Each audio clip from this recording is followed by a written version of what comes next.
আজকে একদম ফাঁকি চলবে না। এই নাও তোমার বাংলা বই, এখন চুপচাপ পড়তে বসো। না, আমি এখন পড়াবো না।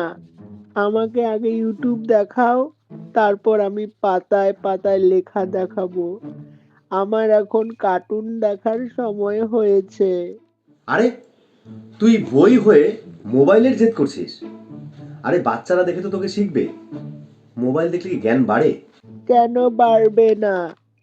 সবাই তো এখন আমাকে একপাশে ফেলে রেখে মোবাইলেই মুখ গুজে থাকে। আমি একা বসে থাকতে থাকতে বোর হয়ে গেছি। আমাকে হয় মোবাইলে রিচার্জ দাও, না হলে আমি এক অক্ষরও পড়তে দেব না। উহ, উহ। দেখলেন তো, আমরা বাচ্চাদের হাতে মোবাইলটা দিয়ে অভ্যাসটা এমন করেছি যে এখন বইও মোবাইল দেখতে চাইছে।